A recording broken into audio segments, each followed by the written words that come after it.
Hey guys, now I was scrolling through Twitter today and I saw this post just launched Mobbin MCP. And this was posted by the marketing lead at Mobbin, Rebecca. She kind of gave like a little rundown as to how this works. And I tested this thing out and it's actually pretty crazy. Now, what this MCP does is that it connects to the Mobbin database of thousands or hundreds of thousands of screenshots of interfaces that exist for mobile apps and for websites. And like you see over here, it can help you generate like mood boards for like a specific type of brand that you want to try to build. And for example, this is fintech for retirees, and we get different types of examples of how that could look like based on this main keyword or niche that we're going after. So we have palette, warm, grounded, almost analog. We have 4 different screens from 4 different brands. For typography, it also gives us a few examples. Also for composition, for tone. You can also find like inspiration for mobile apps like this and ask Claude to rebuild it. So I, for example, found this one. I really liked it. And what I did was I just kind of like rebuilt it, but with like a completely new brand and new color. And by the way, guys, if you'd like to talk about these different topics, feel free to join my free Discord community and also feel free to join my free school community.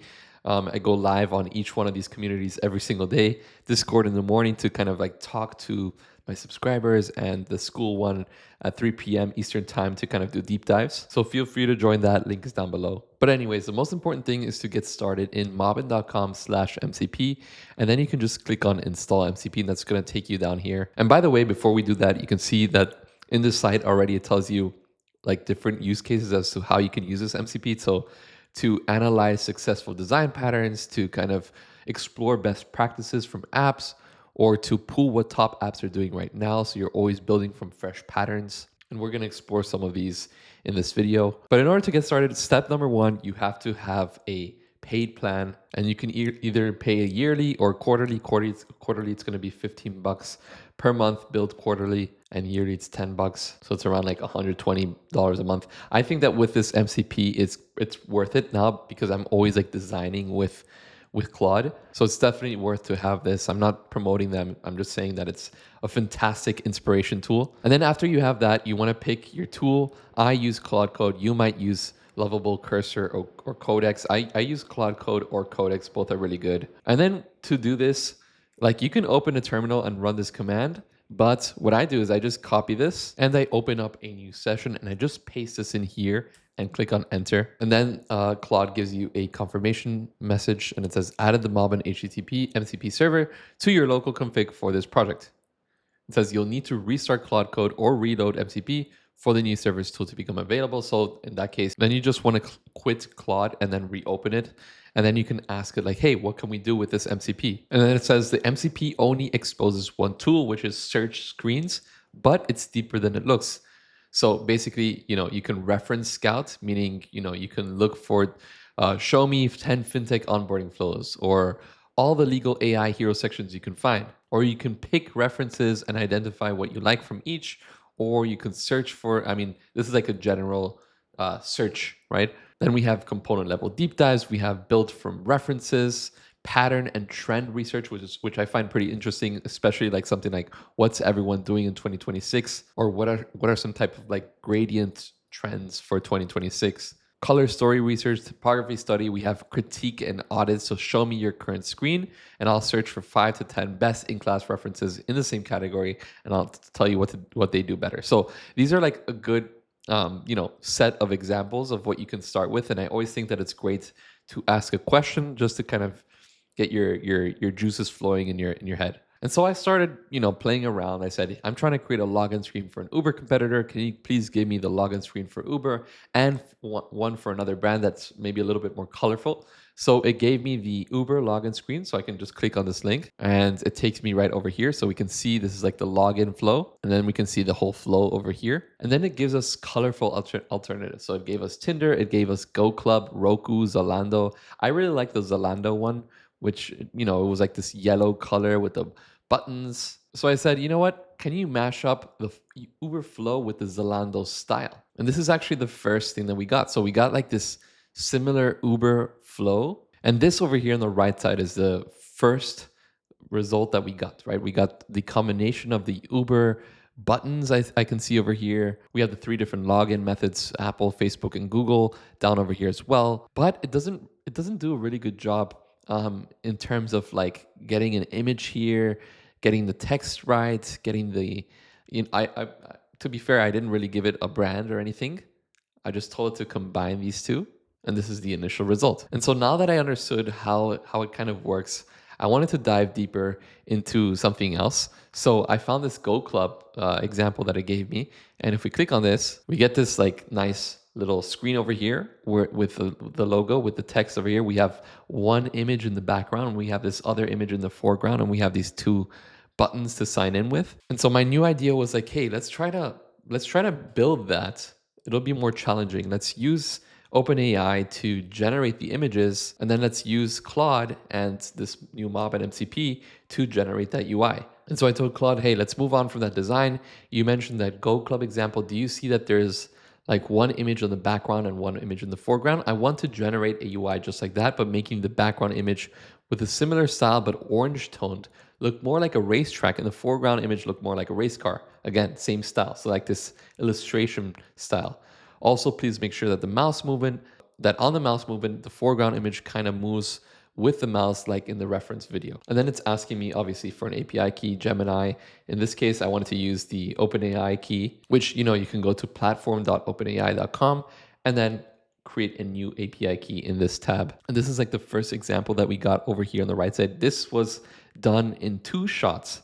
So it generated the foreground, it generated that background, it generated the text and the buttons perfectly. The only thing that I had to do here was change the logo. It created like a very, generic AI looking logo. And that's where I said, hey, this is looking really great. Now, one thing that we have to fix is the logo. It seems very AI generated. Can we use that OpenAI API key to basically recreate a logo? So I used that API key to recreate that logo. And Claude was nice enough to, put these 3 different options. It created 3 options for me. I like this one the most. I think that this is a little bit too generic as well. And then, like I said, we got this at the end, right? But one thing's still kind of off. I really like everything. I love the UI. I love the race car that I created. I love the background with the illustration of that racetrack. I think it looks amazing, honestly. But something that's still kind of like that I'm still kind of iffy about is the text, right? This every second counts text. I think that this is just much nicer. I love the custom font. I love the spacing. I love this like little effect over here. I think it's extremely aesthetic. So for that, I said, okay, now for the header, I like it, what it says, but it's not very stylish. I like how it looks like in the original design. Can you somehow turn the header into an image with the API I gave you, the OpenAI one, and make it match that original style? And this is what we got. We got an image instead of a text, but still doesn't look so good, right? Every second counts. We have this P1 over here. So it has a very similar style, but the fonts are obviously very different. As you can see over here with the Y, this Y looks like this. This Y is like a little bit more flattened at the bottom. And so I tried it again. Every second counts, and still it's a little bit more sharp and less curvy, but still it's not the same. And it still doesn't look nice, in my opinion. I eventually just reverted that font back to the original text. And I've noticed that, creating these types of fonts with that OpenAI API key is still just not there yet. Maybe in the near future, but today, May 12th, it's not there yet. All right, so moving on from that design, what I said was, all right, now let's search for some web apps, not mobile apps, using that Mobbin MCP. And let's say it's for a new client of mine that owns a software company that provides AI solutions to lawyers. So I need to brainstorm on how the hero section can look like. Can you search for inspiration using this MCP? So it gave me a few examples. I asked for the URLs, which I got some. So centered hero, split layouts, interactive demos. And some of these that caught my eye were this one from Writer. And I really liked, this like little section down here. Then I liked this navbar from DocuSign. I liked the font from Copilot. And so that's what I said. I said, hey, my client is axiom.com. So I gave it this like real website of this person. I have no affiliation with them. It's just random. I just randomly found them.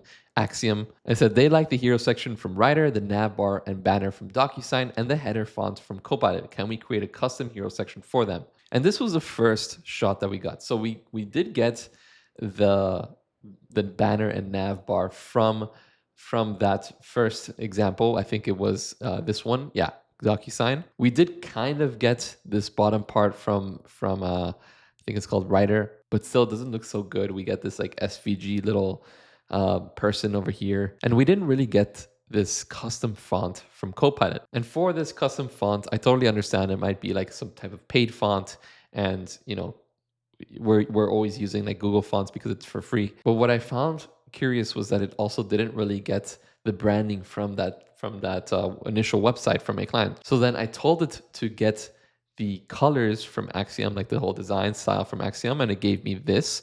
So basically the design changed and we get a nicer, more towards the original website, but still the logo isn't the real logo. I think it kind of like generated the logo based on how it looks like. It didn't really get the actual logo image URL, but we get this. It's more of a, step towards the correct way. So I told it to add this logo and to also use OpenAI API to generate an image for this person. And so this is what we get. We get the logo. We have right now, I really like the navbar, but we get this image of this lawyer, but what is this, right? It's still kind of like buggy. It doesn't really mean anything. There's no like grade in the background. It's still kind of, at an early stage. Then I said, the image is great, but the client needs it to be exactly like in the reference with those lines going in a circular motion around the lawyer. Maybe you could generate this with OpenAI as one image, then apply a subtle background, a grading behind it in the background so it glows on load. And we do technically get that, but the image, there was some issue with the background. As you can see, it's like dark, doesn't look good. So I just took a screenshot, doesn't look good. Make sure to have it look clean. And then we get this, which looks much better. We have now this lawyer kind of cropped out, looks beautiful. We have this like nice little wave of lines around the lawyer. Now, as a final touch, I asked it to, it looks like there's like a cutoff. So let's find a way to fix that. And it did this, which I pretty much like a nice little gradient, fades away. And so we have this hero section to kind of present to the client. Now, another interesting prompt to ask Claude with Mobbin MCP is what's everyone doing in 2026, or add some type of category like what is everyone doing in fintech in 2026. So I wrote down like what's everyone doing in 26 on consumer banking apps for onboarding. So it gave me another kind of mood board site. What's everyone doing in consumer banking onboarding? So we see the different images. So this is Anzi Plus, this is Chime, Tabby. So the goal-led quiz. So the onboarding is more of like a quiz. We also have humanoid KYC verification with personality. Also, you get these different examples from these different apps. We have the empty hero, confidence is silent, and it gives us what's dying, what's already gone. And you can see that this like step-by-step overlay is gone, or this list form, as you can see, or these steps up here. I don't know if these are gone, but it's pretty interesting. I guess that like based on the designs, the latest designs in Mobbin, not a lot of people are doing this in this specific industry. Now, another thing I tested out is provide me a list of 5 sites with awards worthy navbars using the Mobbin MCP. And it gave me a few of these. I really like this one from Open. So I can click on this, and as you can see, as it loads, we have this nice little navigation that spreads the letters. And so I basically told Claude, hey, I really like this open nav, let's rebuild it. And for the first time, we got this one, which, if we close it, it says epno, not open. So it's not really good, but it's good for a first shot, I would have to say. And then after telling that to Claude Code, it basically fixes that. And then as you can see, we can open the menu and we have this nice little animation with that open word. But yeah, guys, that's pretty much everything. I really think that this MCP has a lot of potential when it comes to designing with Claude Code or with Codex. I'm going to be using it a lot in the near future with other types of, combining it with other types of MCPs or other types of products. And if you all are using this Mobbin MCP, please let me know down in the comments below. Please share your examples. If you think I missed something, also please let me know down in the comments below. I'd love to learn more about what you guys think. And like always, thank you guys so much for watching. Hope to see you next time. Goodbye.